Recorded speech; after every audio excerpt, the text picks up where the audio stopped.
What's up, Vibers? It is May 14th, which means we are getting our first update patch since the Carbine patch hit 2 weeks ago. And this is mainly looking like a Hudson rework and some preparation on the way to the 1.0 launch in a few months. So my goal for this video is to first give you a very quick overview, since this is a very quick patch right at the beginning here, so you just have an idea of what's going on. And then we're going to take a look at each change a little more in detail, show anything relevant in practice tool if there is, and get you guys on your way. So this first part is basically saying, because everything is focused on the 1.0 launch and all the kind of systematic changes that are happening with that, they're trying to focus on systemic issues like hunter kits they find problematic, tracking down bugs that have been haunting them since the dawn of time, or even shipping gameplay changes to preemptively account for what's coming in the 1.0 changes. And so right now, as far as like feedback they're looking from the community, they're looking for people to be, reporting major bugs and issues rather than, essays on the state of the game, because the state of the game is apparently going to be significantly, changing on the road to 1.0. It says, we appreciate all your patience while we work. We will give an update on 1.0 as we get closer to it.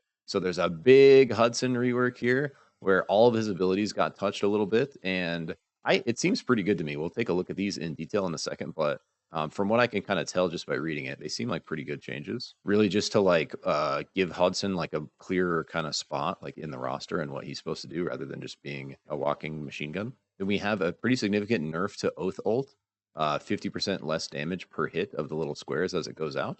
We have big buff to Felix here with mana cost reduction pretty much across the board on everything. We have some nice arena adjustments coming through. It looks like a non-designer on the team decided to get into Unreal and work these out for us. And thanks to Kaizara in Discord for the suggestion. So some pretty cool arena changes here that we'll talk about, mainly starting with green armor, the fire moving you to blue, and some adjustments to Evil Chest. And then taking a look at bug fixes, big one here. They fixed the bug where when you leave a custom gamer party, you can get match made to the wrong region, which I know is happening to a lot of people, especially, hopping out of scrims every day. This is a really big one for Joule. She got the floaty state like sort of re-added to her shift. So now when you press shift, you're going to kind of like hover for a second again. And this should make her shift, kind of back to its normal behavior significantly better, where it can now once again reliably travel past ledges, mantle during channeling phase, climb high ground, and gives you that like kind of float effect when you hit it. This Bebo bomb thing removed, which I thought got removed last patch with the touch effects, but apparently not. Couple touches to Eva. Mainly, you can no longer like hide behind the orbs to make dodge thing like Celestial. Sorrow's Q now correctly scales its damage. Hudson's barbed wire no longer blocks aiming lasers because you can now shoot through them. And there's no longer an invisible cart at the back of the train. And then finally, a little bit of QOL here. The Carbine bot is now in the world. We have the ping wheel reverted to 4 away from 5, which I like this. It was kind of weird the way it felt after the changes. And then some additional QOL on VO, where you're now going to have different VO recalling to base camp than you are when you recall to an ally. And you're also going to be, your VO is going to come out sooner when the storms close again to give you like more of a heads up. Boom. So that's like a summary of the changes. So I think what they're saying at the beginning here is pretty important. So I'm just going to go ahead and read it to you guys. As we mentioned in our Road to 1.0 Fireside Chat, a lot of the work we're doing with our official 1.0 release needs to be built and shipped all at once. So we're heads down building it behind the scenes. In the interim, we'll be using these patches as preparation for 1.0, rather than shipping balance changes to address the current competitive landscape. Important. Specifically, this means hitting systematic issues like hunter kits we find problematic, tracking down bugs that have been haunting us since the dawn of time, or even shipping gameplay changes to preemptively account for our 1.0 world. We'll also be adjusting our feedback channels on Discord accordingly by pushing feedback more into a focused major bugs issues channel that folks can contribute to, but no essays on game state please, meaning the game state please is going to be changing with 1.0. And so that sort of feedback is not necessarily helpful at this point. But what it looks like is they're basically trying to clean up as much as they can from like the balance side of things before the 1.0 launch hits. All right, let's take a look at our boy Huddy here. Hudson Mini Rework. Hudson has historically been one of the most frustrating hunters to fight against, while also not really having the tools to live up to that turret gun gameplay fantasy. This mini rework adjusts all of Hudson's abilities in small but meaningful ways, while adjusting several stats and giving him quality of life changes to help him feel better in more combat situations. In the end, it should feel like Hudson can put up a better fight at close range, can really live that suppressing fire dream when set up properly, and should ideally have more intuitive ways to play against. Okay, so taking a look first at his passive, it says Hudson is a junkyard salvager who uses scrap from his surroundings to beef up his defenses. To reflect this, his passive now only focuses on armor regeneration. If you want on-hit healing, build Omnivamp. So we can see looking at it here, it says after knocking or killing an enemy hunter, your exosuit converts the resulting materials to restore 25% of your maximum armor. And then repair routines. After not taking damage for 4 seconds, your exosuit begins collecting trace metals from your surroundings, regenerating 1% of your armor per second. We'll also see in a minute that when we successfully reel in an enemy with our salvage hook, our ultimate, it's going to trigger scrap engine passive, not only for us, but also for nearby allies. So basically, if you pull someone in with the salvage hook near your homies, instead of dropping like that health armor pack on the ground, it's just going to give everyone around you 25% of their max armor back. For the LMB, the minigun has a slightly smaller default range and fire rate, but it has increased base damage to compensate. You should find that using the LMB without RMB is more useful in close ranges. So we can see it's firing slower, and we can see it's not as far of a range, but it is doing more damage. So if we look at the numbers here, I don't know what the exact numbers were before, but 40 plus 6% AP scaling damage per bullet. And we can see here it says minigun slows while you are firing, but it becomes more accurate as it is held. It also becomes more accurate while not moving. So you can see if I spray it from the start, it's kind of like out there, but then it like kind of focuses in if I just hold it, right? And then if I start to move, it also starts to get a little more wild if you look at the actual projectiles, like around where my cursor is aiming. And so movement is going to make it a little wild, and right when you start it, it's going to be a little wild, but once you hold it for a second, if you're not moving, you have this precision on it, right? Now taking a look at the RMB, it says Hudson can now continue to hold RMB after reaching his spun up state to continue to gain bonus damage, fire rate, and massive range. However, the trade-off while spinning his barrels is an immense slow and turn rate debuff. Hudson can still hold RMB for as long as he wants, but if he ever lets go while spun up, he spends 1 second exhausting the steam from his barrels, briefly preventing him from firing his weapon. So basically a reload state when you let go of RMB. Hudson players will now always have to choose, commit to continue shredding an area, or take a break to reposition themselves and reload. They can't do both. So we take a look at the RMB here. Press and hold to increase the damage, range, and rate of fire of minigun. Your move speed and turn rate decreases the faster your barrels are spinning. So once spun up, it's going to let your LMB pierce through targets, but also while you're spun up, you're going to take 25% more damage in the back.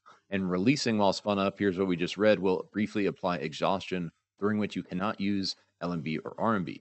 And so we can see if we hold RMB, see this little bar under my health? I think that's basically like, you know, the gauge of the power scaling of your RMB, right? So once it's here, we're at basically max power, but look at how freaking slow it is to turn once I'm at this fully rage state, right? And I'm like real slow.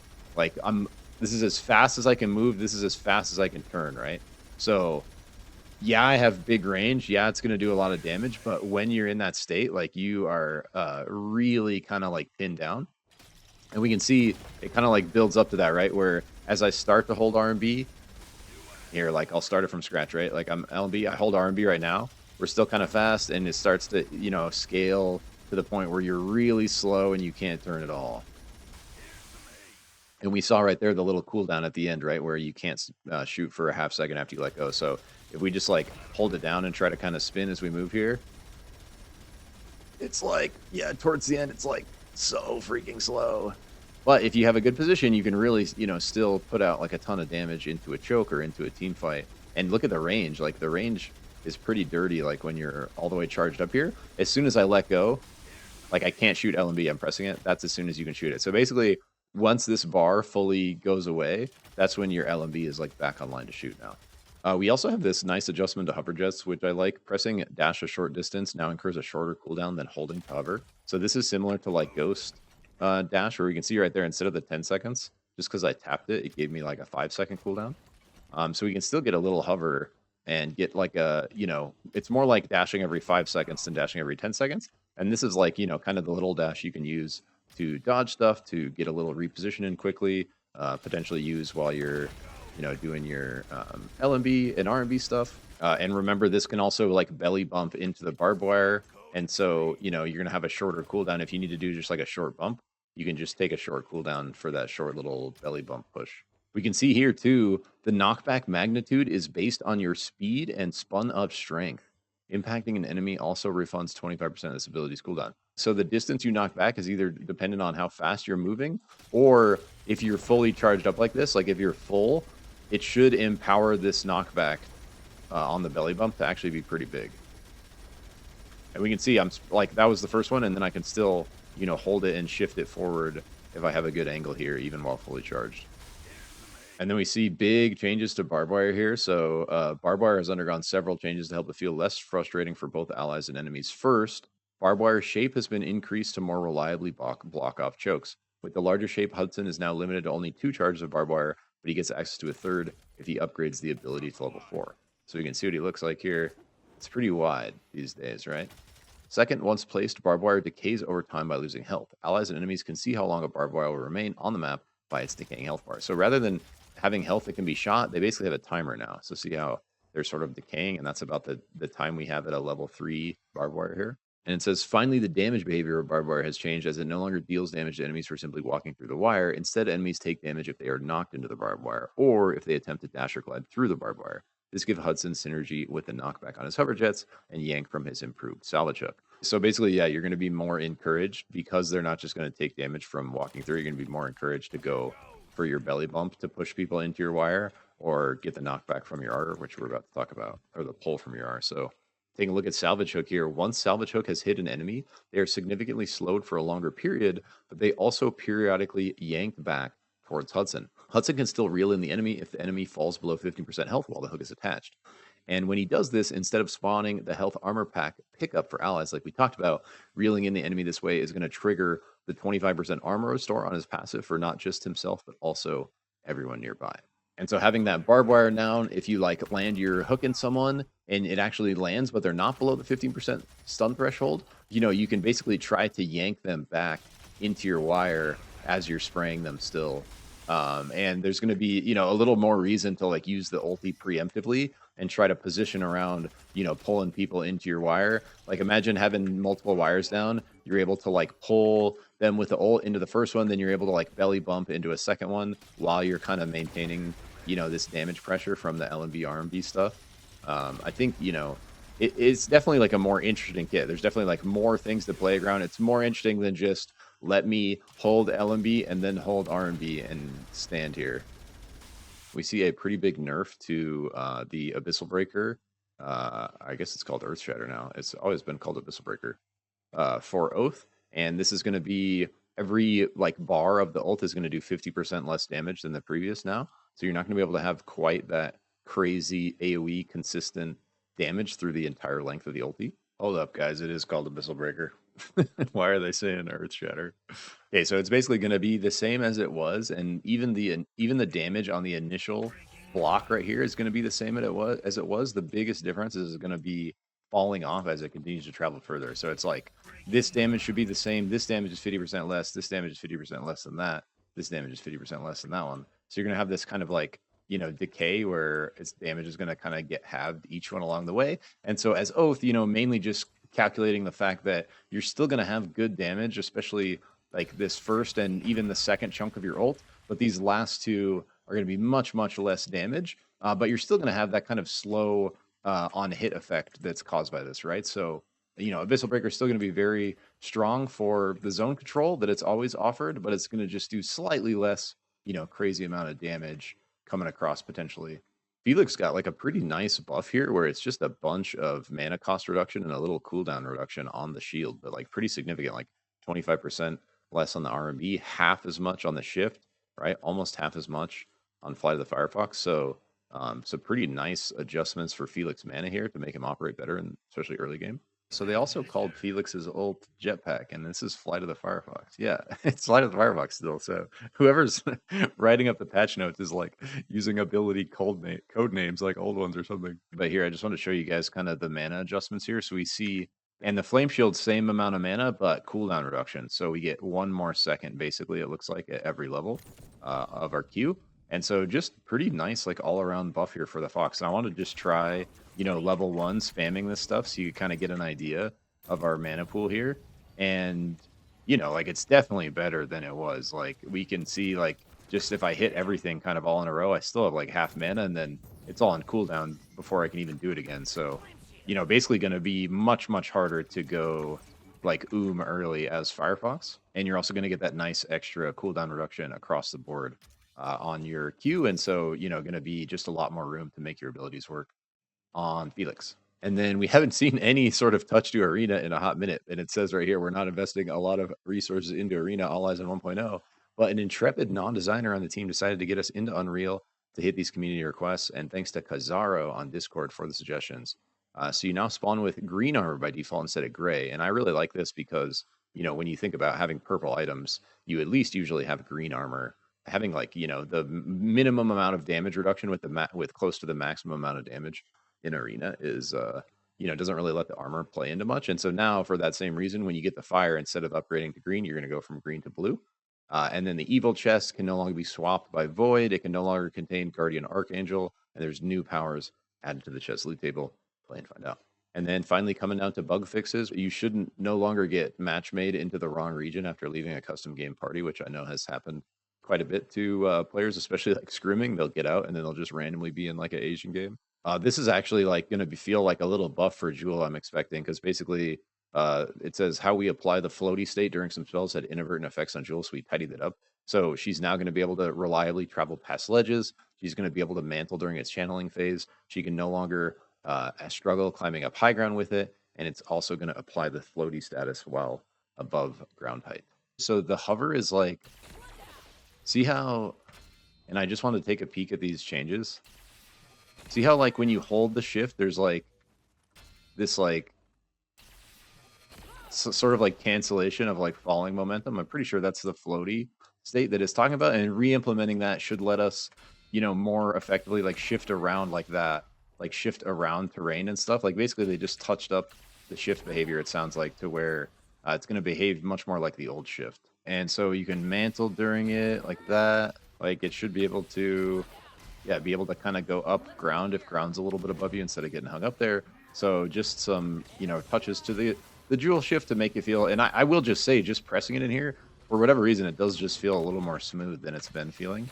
So, just some nice, it feels like touches. And especially if you were a Joule main and kind of gave up on her with the iframe removal, it might be a good time to give her another look and see how she's feeling. You can no longer do the touch of life thing with Vivo's bomb. I thought that was honestly fixed last patch when they made like a change to allies or something, healing allies with the touch, but I guess they had to do some more with it. Eva's orbs can no longer be used to block AoE spells. Like you could stand behind them and avoid like a Celeste R. And so this one's actually been out since last patch, last hotfix it says, but it's worth calling out. Her tether no longer marks enemies as out of bounds when they're gliding. Saros' Q should scale its damage now correctly based on a spell rank. Apparently it wasn't. The dev name Farshot for Carbine has been removed in several locations. The Q, Hudson's barbed wire, no longer blocks lasers because you can now shoot through it. And then some interesting ones here. Minions no longer infinitely cast express delivery when spawning with it. And there is no longer an additional invisible train car in the back of the train. Have you ever felt like when you're going for the train, you like maybe missed it, but you somehow like wiggled your way onto the back? Apparently there was an invisible train cart there the whole time. I actually didn't even know this. I thought that was just like latency, but that's gone. All right. And then finally for QOL, Carbine bot is now enabled. The ping wheel was reverted to splitting it up, so it's more it's back to the way it was for like muscle memory. And for I think players were saying like when it was split 5 ways, like if you pan right real quick to do something, it's easy to have a line right here and accidentally hit this option or this option. It just feels more intuitive, having the clear directional choices instead of the 5, I guess. So they've reverted it back to 4. And then for VO quality of life, they split these out so you can now tell from the VO whether you're recalling to base camp or recalling to ally. And then also the radius on the storm closing has had its distance doubled. So you're like Hunter will say something sooner when the storm's closing in to give you like more of a heads up sooner. Boom. So that is it for this one. I hope you guys found it useful. Hope you found it valuable. We expect to continue to see, some balance changes like this coming out over the next couple months as we wait for the 1.0 launch. And so we'll be continuing to update you guys on those. In the meantime, remember to take care of yourself. Keep vibing. Catch you next one. Peace.